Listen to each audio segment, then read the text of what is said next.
Nous, Africains, nous sommes fatigués, épuisés des catégorisations dans lesquelles les uns et les autres veulent nous mener et surtout veulent nous cantonner. La population de l'Afrique est jeune. Elle n'a pas connu la guerre froide.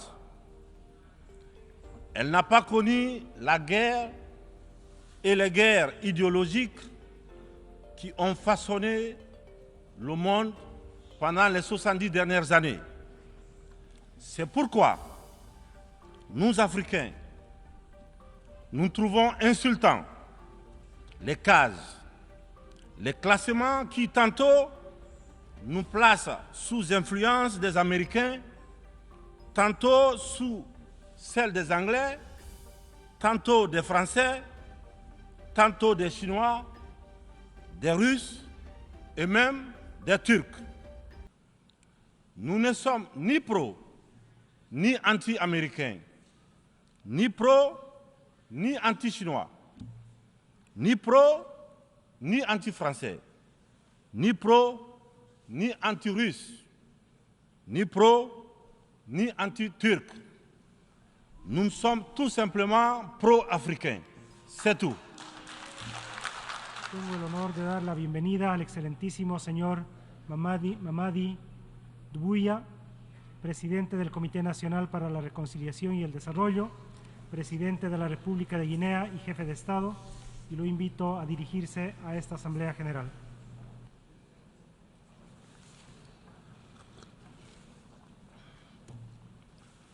Monsieur le Président, Excellences, Mesdames et Messieurs les chefs de délégation, Monsieur le Secrétaire général,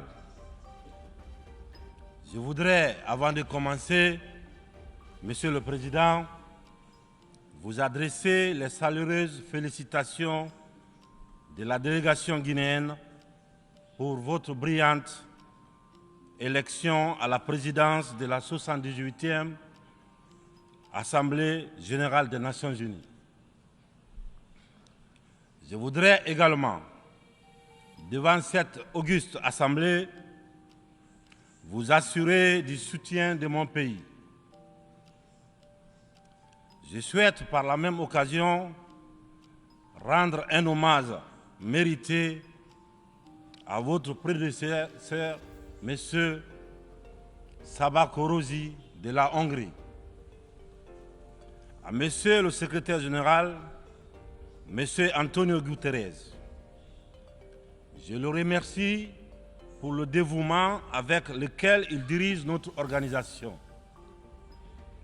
Monsieur le Président, Mesdames et Messieurs, en venant prendre part aux travaux de la 78e section ordinaire, je voudrais m'acquitter d'un devoir, celui de vous transmettre les chaleureuses salutations du peuple souverain de Guinée. Mon pays qui continue de fonder un espoir en l'Organisation des Nations Unies pour trouver des solutions idoines aux questions auxquelles notre monde continue d'être confronté. Dans ce cadre, Monsieur le Président, nous pensons que les fondamentaux qui ont sous-tendu à la création de notre organisation doivent s'adapter aux mutations profondes de notre société. L'objectif du thème de la présente session, paix, prospérité, progrès, durabilité, est d'actualité. Évocateur et mérite une attention particulière de notre part. Épidémie de coups d'État en Afrique.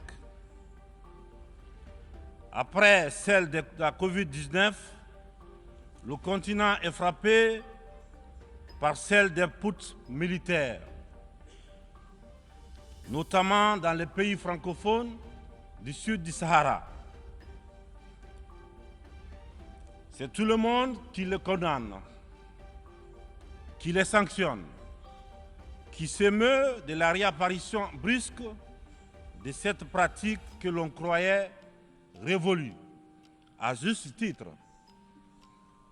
Mais j'ai envie de dire que la communauté internationale doit avoir l'honnêteté et la correction de ne pas se contenter de dénoncer les seules conséquences, mais de s'intéresser et de traiter les causes. Les coups d'État, s'ils se sont multipliés ces dernières années en Afrique, c'est bien parce qu'il y a des raisons très profondes. Et pour traiter le mal, mesdames et messieurs, il faut s'intéresser aux causes racines.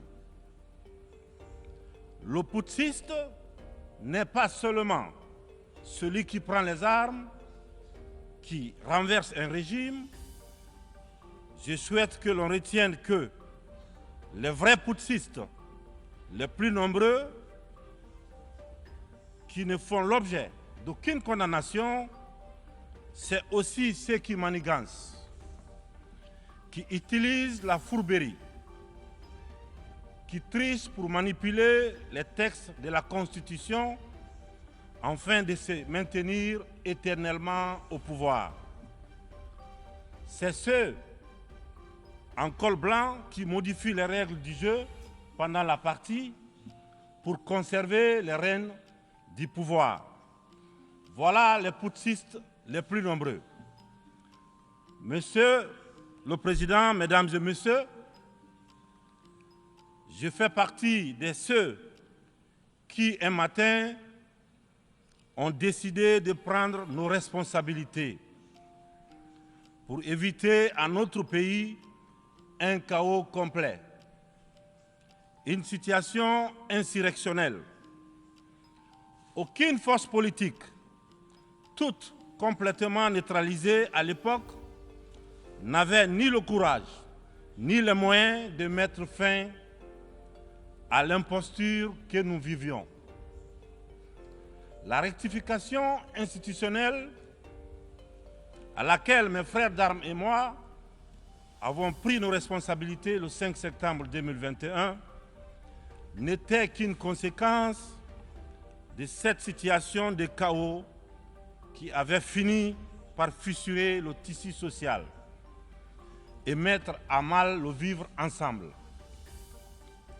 Sans être exhaustif, nous pensons que les transitions qui sont en cours en Afrique sont dues à plusieurs facteurs parmi lesquels on peut citer les promesses non tenues, l'endormissement du peuple, le tripatouillage des constitutions par des dirigeants qui ont pour seul souci de se maintenir au pouvoir au détriment du bien-être collectif. Aujourd'hui, le peuple africain sont plus que jamais éveillés et décidés à prendre leur destin en main. La mauvaise répartition des richesses crée des inégalités sans fin. La famine, la misère qui rendent le quotidien de nos populations de plus en plus difficile.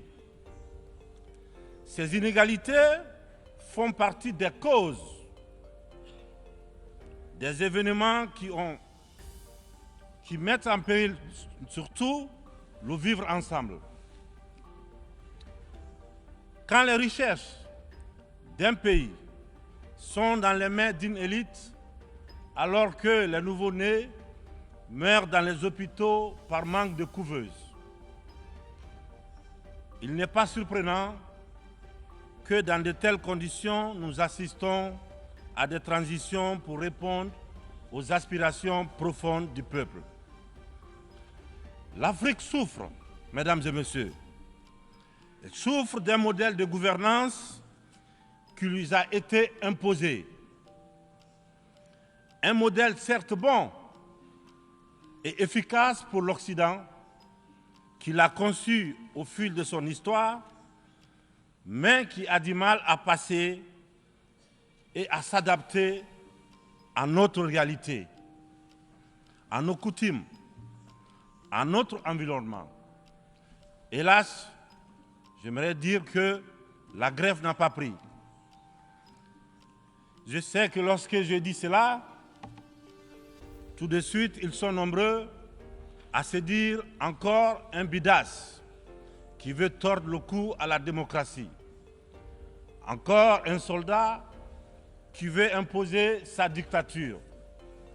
Cependant, de façon très claire, sans hypocrisie, sans faux semblant, les jeux dans les jeux, nous sommes tous conscients que ce modèle de démocratie que vous nous avez si insidieusement et savamment imposé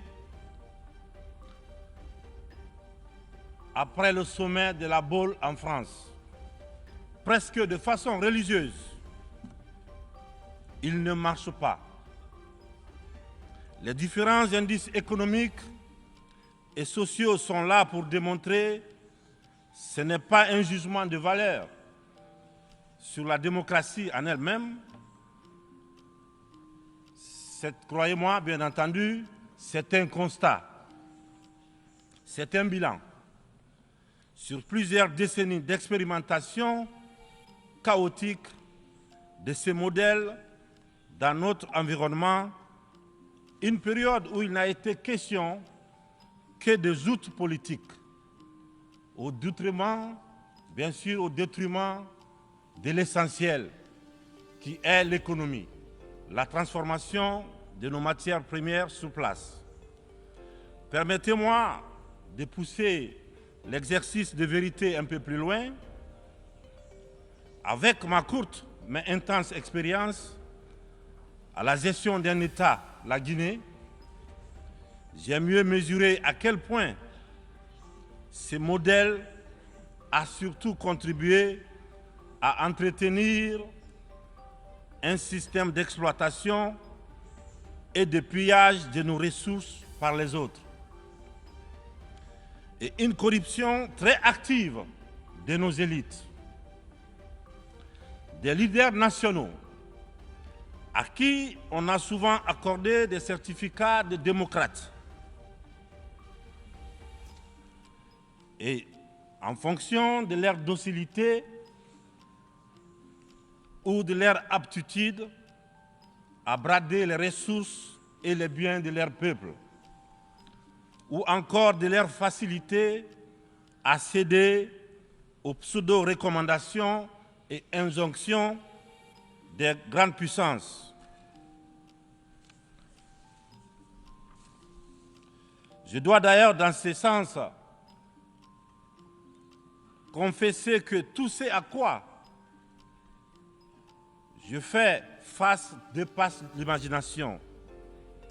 Ce sont les mêmes qui confessent la démocratie, la transparence, qui dénoncent la mauvaise gouvernance et la corruption, qui dictent les règles. C'est eux qui, en off, très discrètement et sournoisement, redoublent de pression pour nous faire céder notre patrimoine dans des contrats léonins. Je comprends certains dirigeants, quelques-uns de mes prédécesseurs,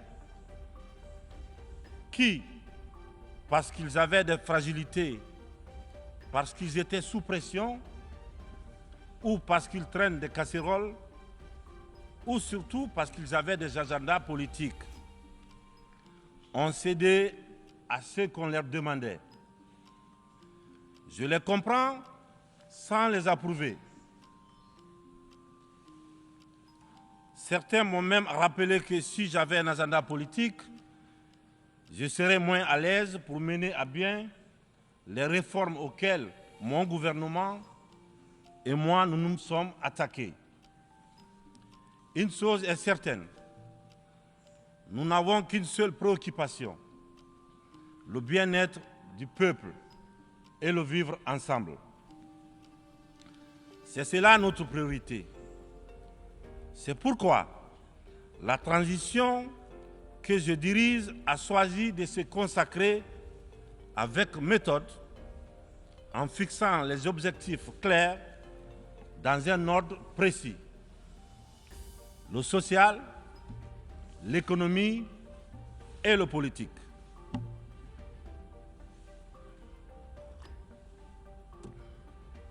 Monsieur le Président, Mesdames et Messieurs, mon uniforme, je l'ai mis au service de mon peuple.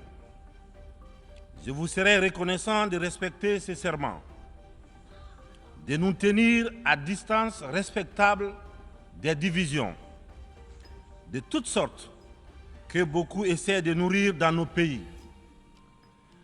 Le Sahel traverse l'une des histoires les plus graves de sa très vieille histoire. Mais elle a les ressorts nécessaires pour y faire face. Son sens légendaire de la diplomatie doit être libéré afin qu'ensemble, nous nous parlions sans interférence. C'est pourquoi, et pour cela, que la CEDEAO, dont la vocation était économique, doit cesser de se mêler de la politique et privilégier le dialogue. Nous, Africains, nous sommes fatigués, épuisés des catégorisations dans lesquelles les uns et les autres veulent nous mener et surtout veulent nous cantonner. La population de l'Afrique est jeune. Elle n'a pas connu la guerre froide. Elle n'a pas connu la guerre et les guerres idéologiques qui ont façonné le monde pendant les 70 dernières années. C'est pourquoi nous, Africains, nous trouvons insultants les cases, les classements qui tantôt nous placent sous influence des Américains, tantôt sous celle des Anglais, tantôt des Français, tantôt des Chinois, des Russes et même des Turcs. Nous ne sommes ni pro, ni anti-américains, ni pro, ni anti-chinois, ni pro, ni anti-français, ni pro, ni anti-russe, ni pro, ni anti-turc. Nous sommes tout simplement pro-africains. C'est tout.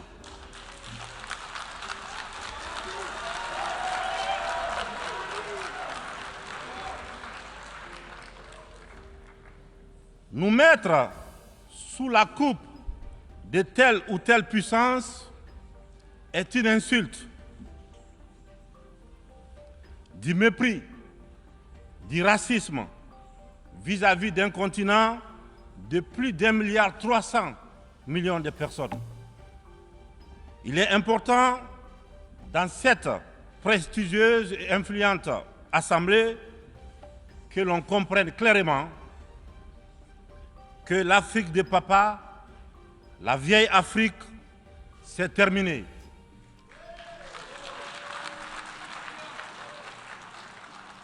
Avec une population de plus d'1 milliard d'Africains, dont environ 70% de jeunes totalement décomplexés, des jeunes ouverts sur le monde et décidés à prendre en main leur destin. Il est venu le moment de prendre conscience que les structures, les règles issues de la Seconde Guerre mondiale,